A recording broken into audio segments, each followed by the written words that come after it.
Well, hello, and welcome back to Black Hammer Artisan. Today, we're going to be forging an axe, specifically a Viking war axe, using only medieval tools.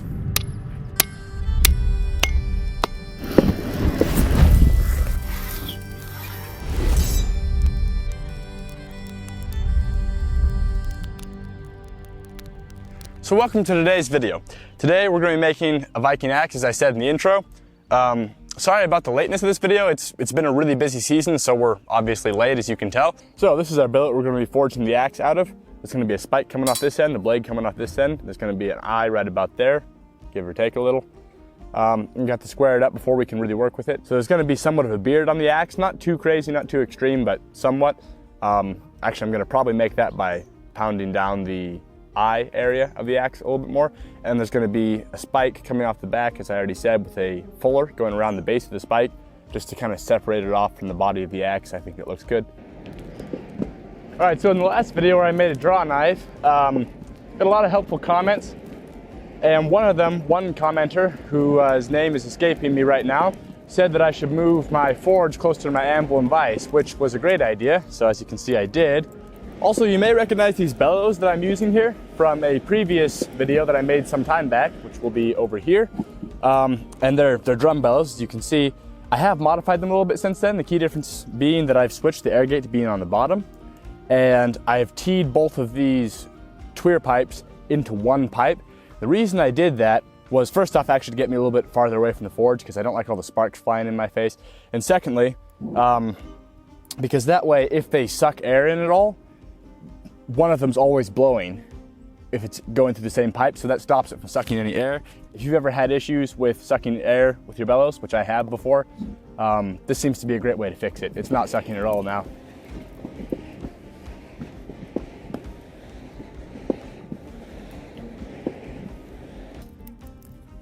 Should actually be ready pretty quick here.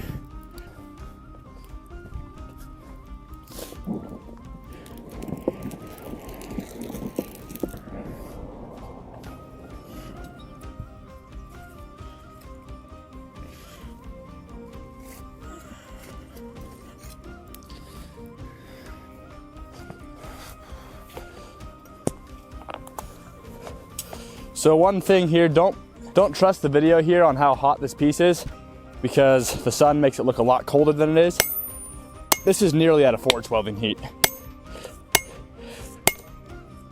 And I'm just trying to get it real good and square so it sits good when I go to punch the eye.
So I'm getting this here, you can see, squashed down. I'm gonna punch a hole through that, and then I'm gonna draw the beard out of this.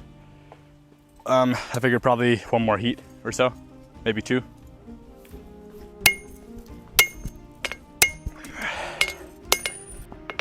Okay, I figure that's about enough. Close to anyway. Still got a little bit of heat in it.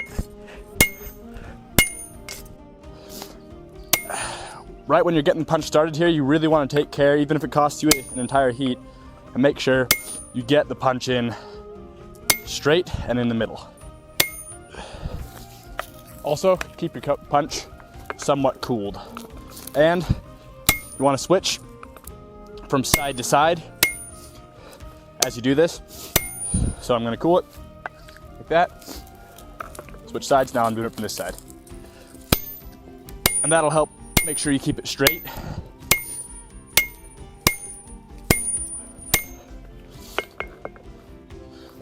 And there we go. It's now very clearly marked. So I'll show you here. You can see that there. It's a good, clear, deep mark. I'm not gonna lose that.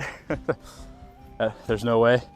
And I'll come back a little bit hotter next time and try and get it most of the way through. And I'll flip it over and do it from the other side.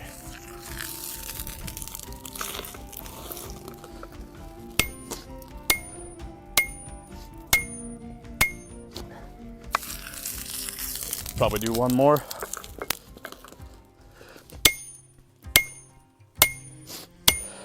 So again, it is hotter than it looks, but honestly, I still should have got it probably hotter than I did. I tend to get a little hasty. Pull it out early. Also, I don't put wedges in my top tools. Some people do, but I think it's a bad idea. So just make sure you don't forget to tap it in every once in a while if you're like me.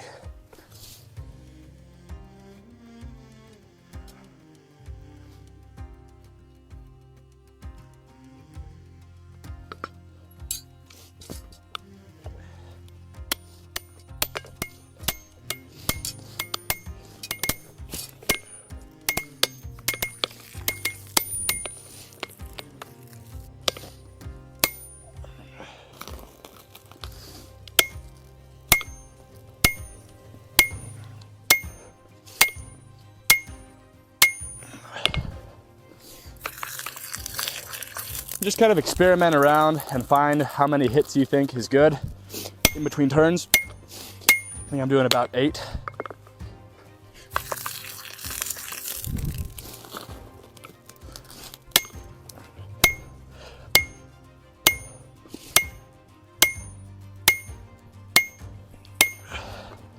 Roughly, I lost count there. If you start deforming the front of your punch, you're letting it get too hot. So you always want to check that. Mine's looking great so far. Actually, it still has some file marks on it that haven't even been hammered out, so that's a good sign. Give it a little tap, keep the head on there. You don't want that flying off. And we do not see the frog's eye. So what's going to happen here, when I get this, when I get this with my tongs. There we go. When I get this hole and get the eye punched far enough through, you'll be able to see what they call the frog's eye on this side, where the metal's kind of getting compressed and it heats up extra on that spot because of the pressure. Creates energy.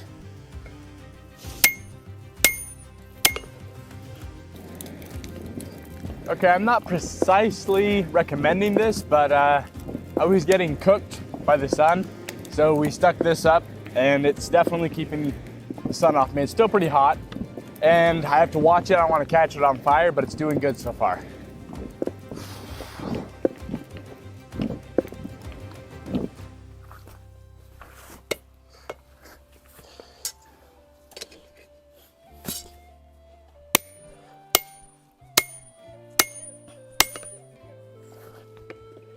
Close.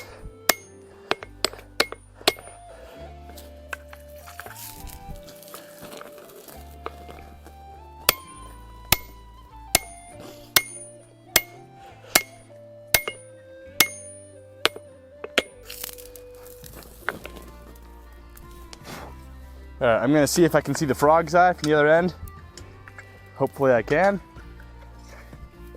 Yep, I can see it, so it's right here. I'm gonna try and carefully begin punching it out.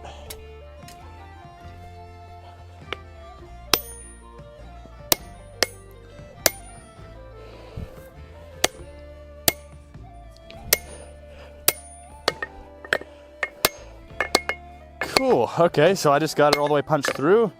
Now I'm trying to get my punch freed up.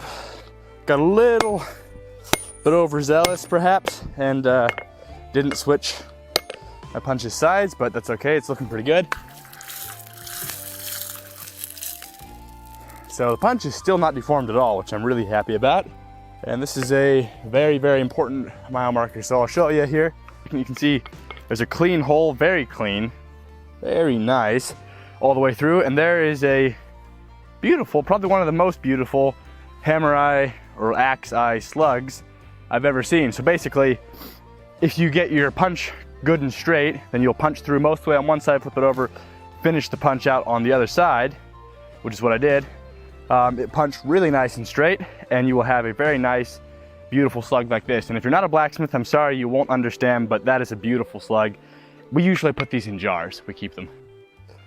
So, the next step will be drifting. So if you don't know what drifting is, basically, obviously this is supposed to become an axe, but it's not yet. One of the things it needs to become more axe-ish, it needs to have a proper axe eye hole that will accept an axe handle. And if you've ever seen an axe, you know axe handles kind of have a teardrop shape. This piece of metal here is called the drift. It's got that same teardrop shape that the top of the handle will have. It's the same shape approximately as the top of your handle. It's supposed to go into the axe. And you can see it's small on this end and it gets bigger. So the idea is you stick it in the hole that you've now punched and you hammer it through until it makes the hole the right shape.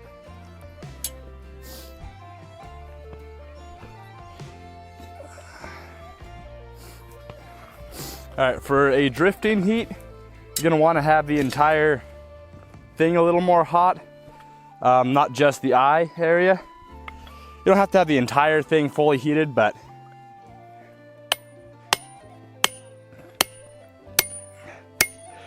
it's gonna be moving more than just the eye.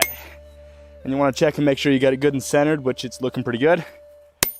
And you don't wanna put this, you don't wanna bump this into the top of your anvil, really at all. Because you just don't wanna put a dent in your anvil. And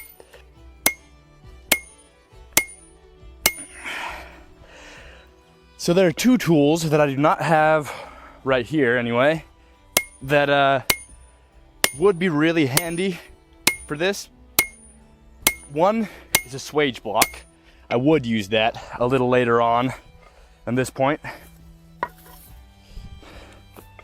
The other is a striking anvil. Because this anvil is obviously a bit higher. I'm having to hit up here. I want to be hitting down here to get a full swing at it. And I'm just about out of heat as far as what I need for this. But you do with what you have. And other thing, it's actually not imperative to keep your drift completely cool.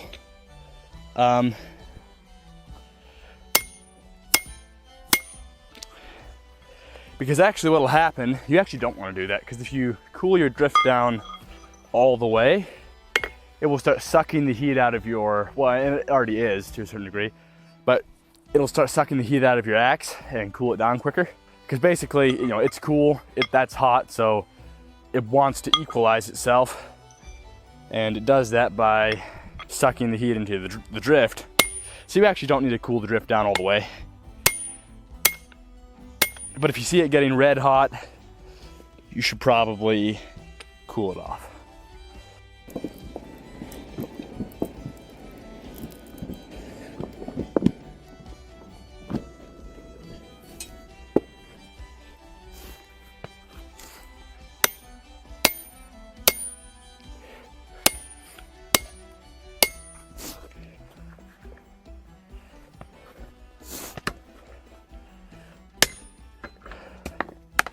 All right, that was a bad idea, obviously.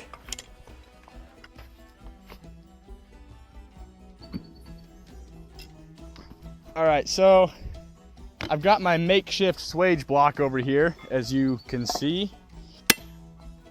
This is absolutely something you should do with gloves on. I forgot to grab them. Trying to get it through so that it sticks into the block, so I don't have to hold it up with my hand. Would be really nice. And it's working. Slowly, but surely. It should do. So this makeshift swage block here is just a piece of railroad plate that there's a hole punched through, and then I have a, it's very makeshift. I have a just a stump underneath it with a hole, same shape hole roughly, bored into, and that way I can drop it through into this. I can drop the drift all the way through the axe into that without, you know, smacking the top of my anvil or something like that. Obviously in medieval times they didn't have railroad plates, but the idea of a fairly thick piece of metal, this one's not as thick as it should be, but oh well, with a hole through it being used as a swage block is quite common.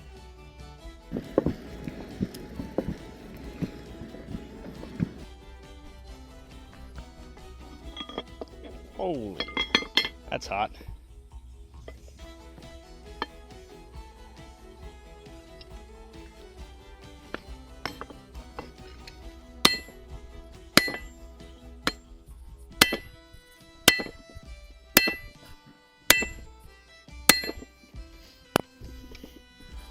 There we go, we're making good progress this time. Well, there went my tongs. That just happened.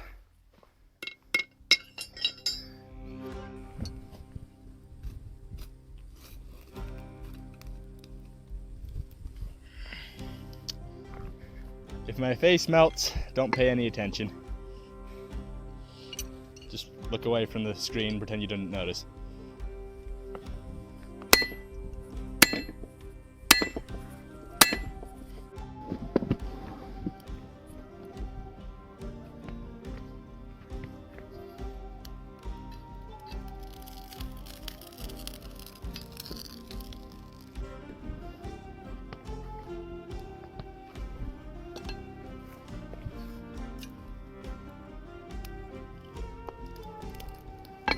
Whew, that's hot.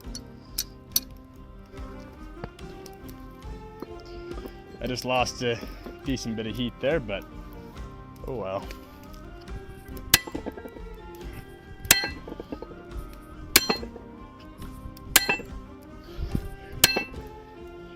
And I think that's about far enough.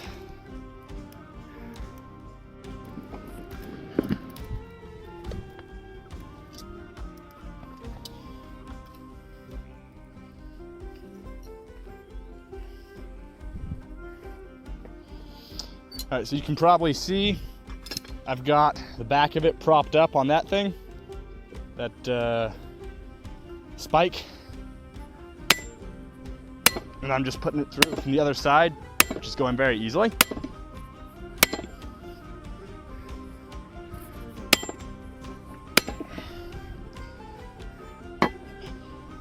And that was easier than I was expecting it to be, actually. All right, so what I'm doing here is the drift, when I put it in, got a little bit crooked. So I'm gonna cool down one side of the eye so that the material on that side will move much slower. And then hammer on the other side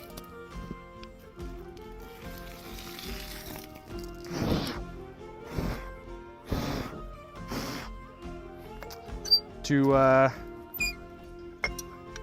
thin that out, so that I can work more and talk less. Actually, no. So that I can even them out a bit.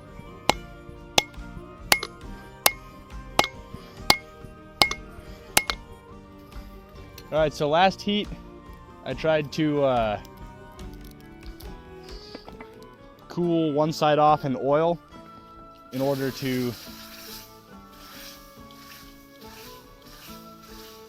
make it not move as fast as the other side, as the material on the other side.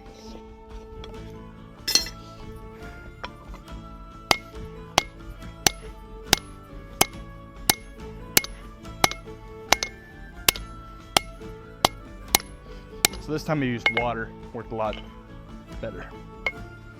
Last time I made a big old fireball.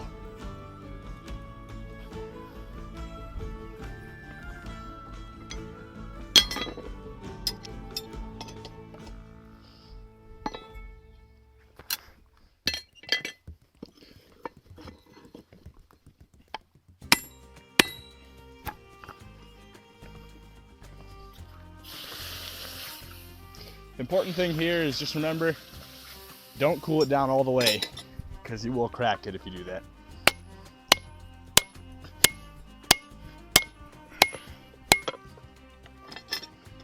Drift handle's getting pretty hot there, keeping through the glove.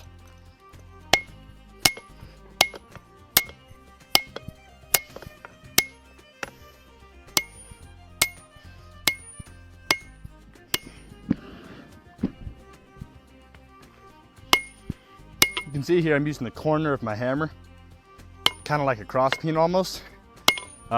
If you have soft enough corners on your hammer, you can do that.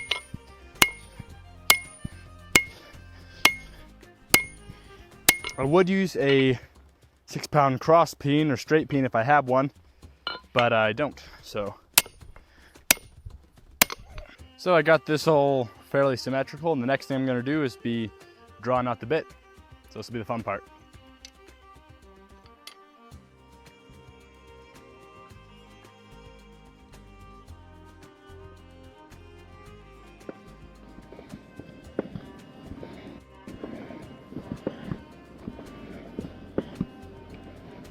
One other thing I forgot to mention is we wound up having to not go with the spike on the back idea because I just didn't leave enough material behind the eye of the axe, so we're having to not do that this time.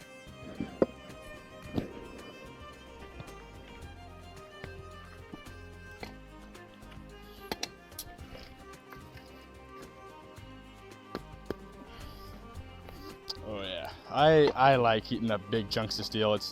This part's always fun to me. Some people might think it's grueling, and it is a little bit, but it's a lot of fun.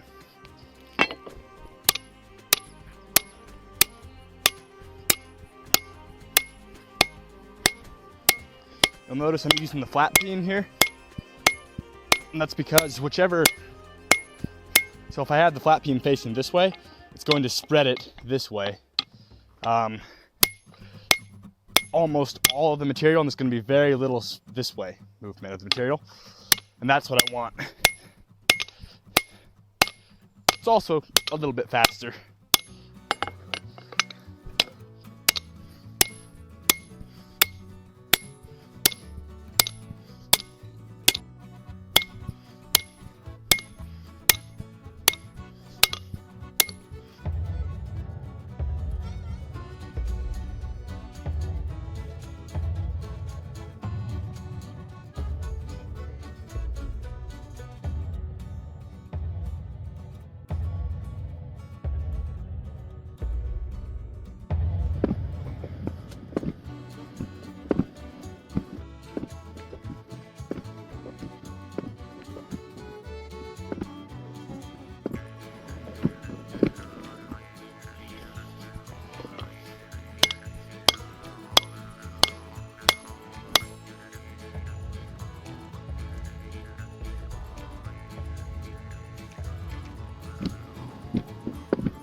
see it's starting to look a little more like an axe, which is always a fun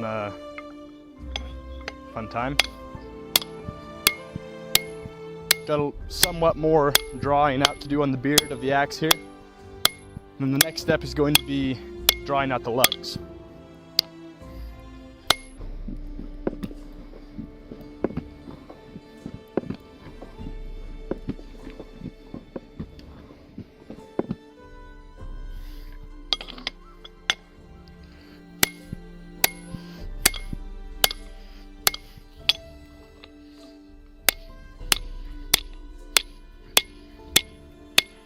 It's getting thinner.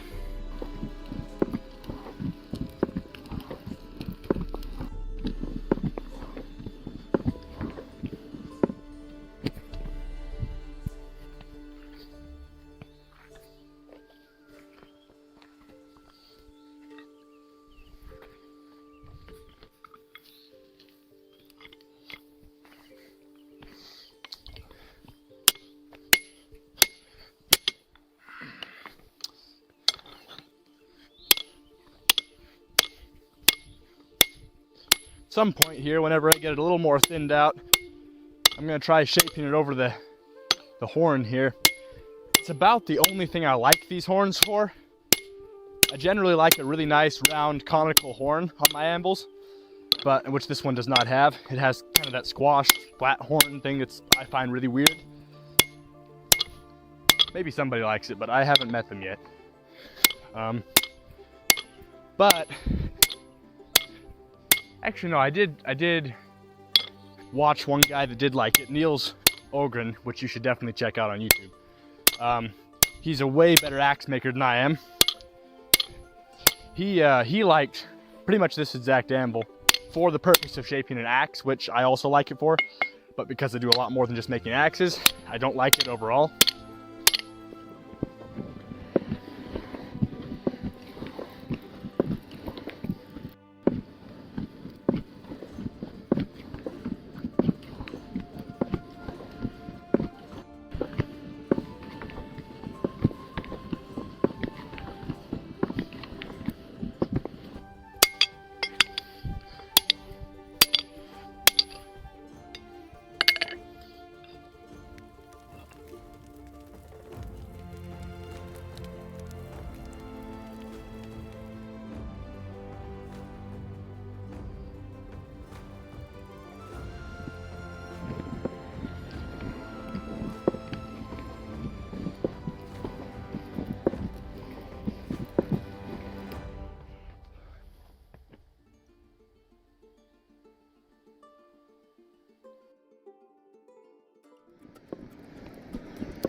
Alright folks, we're back. It's the next day. The night is over, and we're still working on forging out the bit.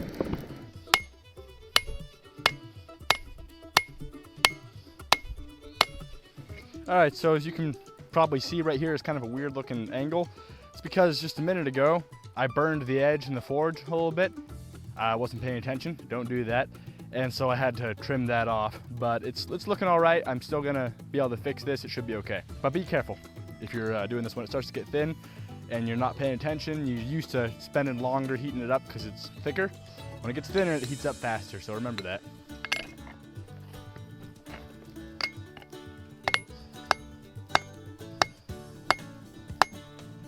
This heat worked a lot better. It's pretty difficult to heat up this middle section of the axe where I want heated up without heating up either end to an insane degree. Literally. It's a part of the benefit of a solid fuel forge, though. You can control where the fire is. As opposed to a gas forge, you can't. It just is everywhere.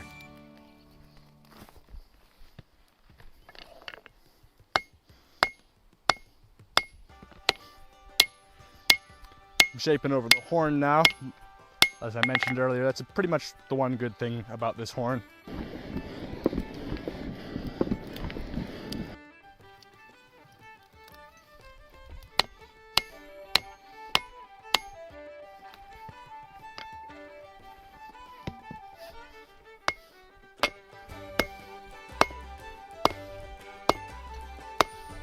It's been a long time since I made one of these, and I actually got one of the steps out of order, which is you're supposed to put in the fuller right here where I'm hammering now before you forge out the blade.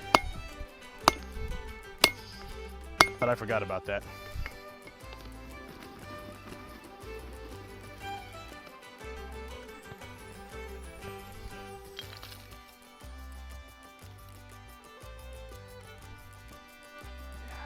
Good boy.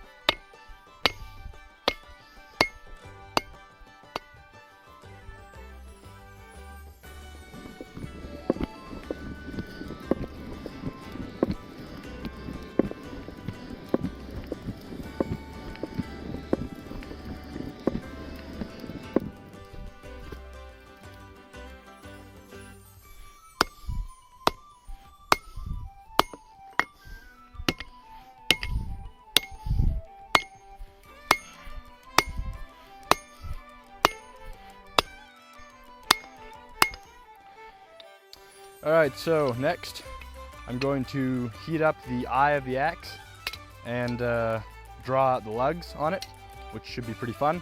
And then it'll be a little bit easier for me to tell all the dimensions, and I'll spend some time messing around with that and getting it all looking right.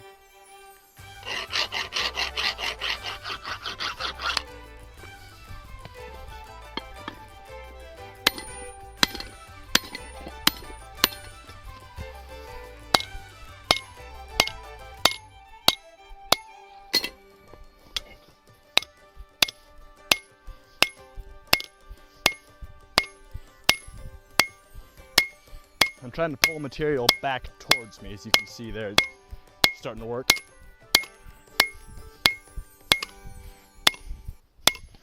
So the thing is, with the cross peen, it spreads this way.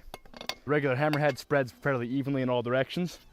So that's why I'm using the cross peen. I want to pull it towards me. When I get to the top here, I'm going to switch to this side and use that.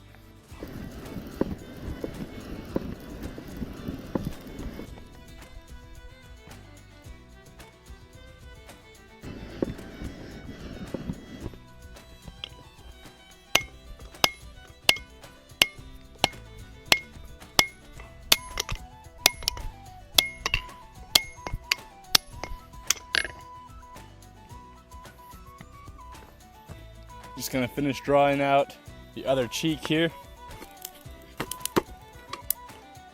Didn't even need the hammer that time. Also, I have a hate story to tell. You know how gloves are supposed to keep the slag off your hand? I have a spiteful glove. The other day, when I was, I think I was doing the same operation I'm doing now, a little piece of slag flew in and went straight down my glove to about here. I got a bad burn on the back of my hand. I mean, not terrible, but correcting my the lugs of the axe here, trying to get them to line up and be symmetrical.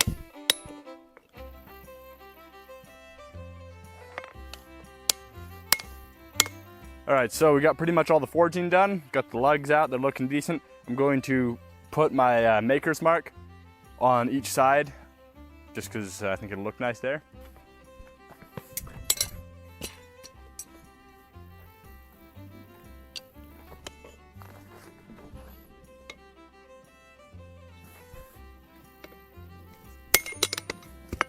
The important thing to do in this situation is just make sure you hit it real good and hard the first time, and probably get it hotter than I just got it.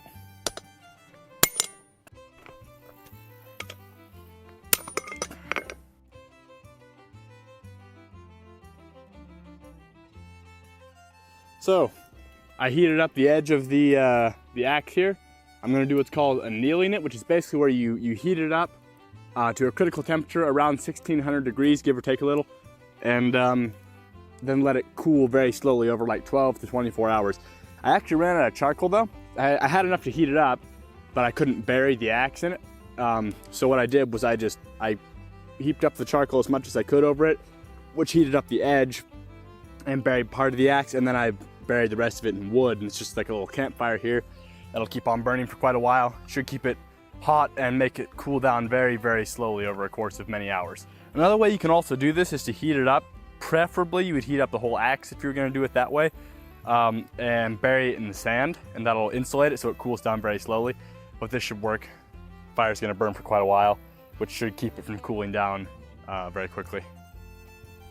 All right, so made this up off camera, and it's not quite finished, but it's close. And then here, of course, is what the axe is looking like, and the next step is gonna be to heat up the edge and quench it.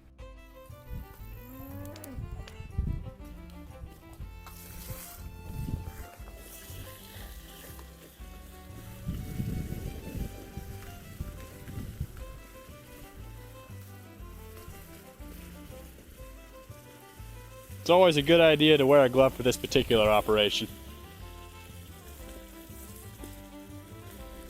And move it around, otherwise it can form a steam jacket around itself that will not allow it to cool very quickly. And that's a good sign. I did not feel any cracks.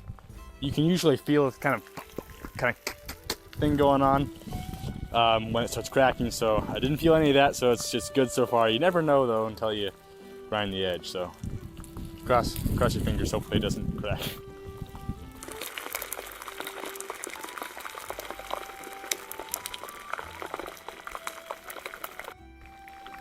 I just kind of quenched the back. It was not incandescent at all, well below critical temperature. I'm not hardening it. I just I'm wanting to get rid of as much heat as I can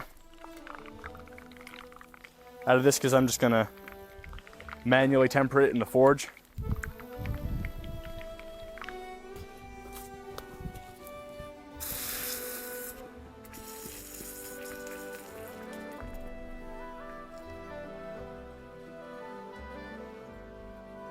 So just so you don't get confused, I'm not quenching it here at all. I'm just getting rid of a little bit of residual heat that I couldn't quench off in this middle section here, because I want to be able to handle it with my hands.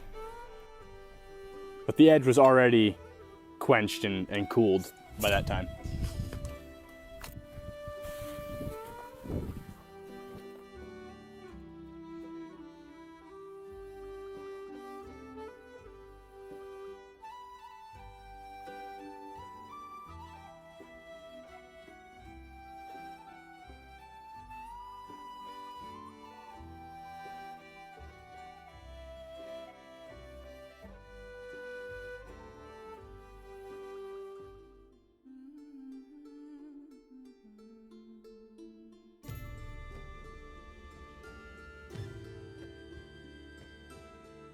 All right, so what I'm doing here is manually tempering it.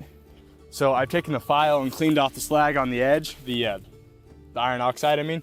And as you can see, I've stuck the eye of the axe down in the forge. The forge is not super hot right now, but it's just residual heat from when I heated it up. And I'm gonna wait for the temper colors to come up. I'll probably heat the forge up just a little bit to help encourage it so it doesn't take, 2 hours. But yeah, when I see the temper colors, I'm looking for, first it'll be blue and then kind of a purpley, and then it'll turn kind of a straw yellow, and that's what I'm looking for, is that straw yellow. At this point, I got to, I've tempered the axe, and I got to fit the head onto it.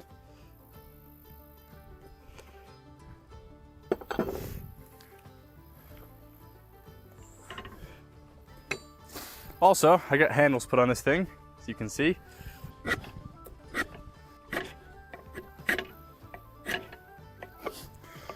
So I'm not going to go over the entire handle making process. As you can see, I've already made most of it, because I've shown how to do that in previous videos, and it's just not that complicated. This is mainly about forging, and I'll show the fit up of the axe as well. So I'll bring you back in a second. All right, so here's where we're at. We've got the handle all finished up and stained, as you can see. I put it on a little bit thick, so it's a little darker than I was intending, but I kind of like it. And as you can see, the head, I've brushed it all nicely, and I sharpened up the edge a bit.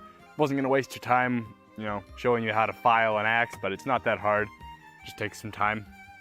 And yeah, the next stage is going to be cutting in a split here, and then making the wedge and driving it in, and that'll be about it.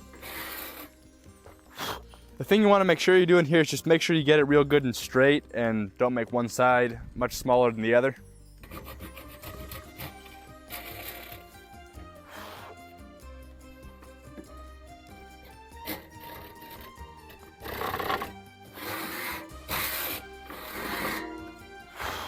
Yeah.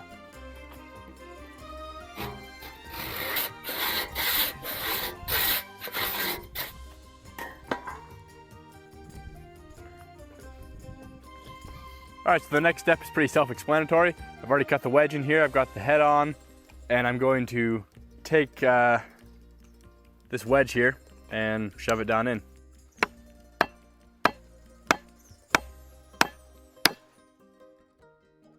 All right, so I got the wedge put in. I made a line previously going to how deep the slit I cut into the top of the axe was, so that I'd know not to drive it too far, because if you drive it too far, you'll crack your handle, and that's bad. So I'm now just gonna cut it off.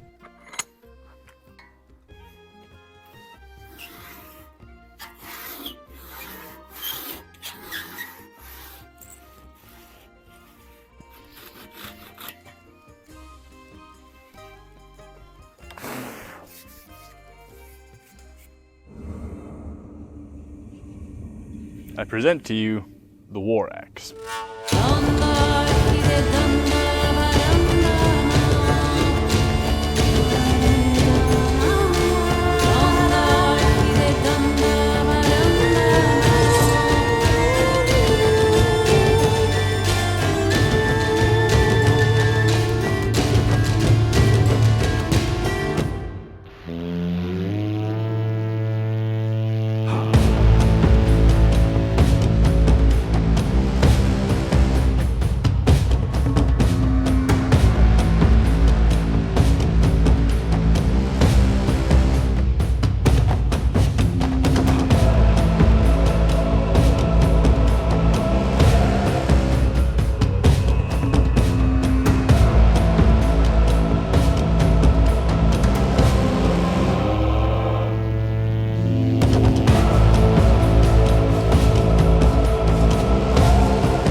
So that concludes this project. I hope you enjoyed watching me get fried in the sun. But yeah, it was a lot of fun. All the processes from punching it to drifting it, drawing out the blade, quenching it, crafting out the handle, and just fitting it all together. We've got a good axe, and it turned out to be more of a useful axe, a little bit more of a camp axe, war axe sort of thing. Definitely could be used in battle, but also functional because of the hammer. I was originally thinking to make a spike, but the hammer's got honestly a much more functional tool, and I really like the way it turned out. I think it looks great. So I hope you enjoyed watching the video. If you liked it, then like it. Subscribe if you'd like to see more videos like this, and until next time, farewell wherever you fare.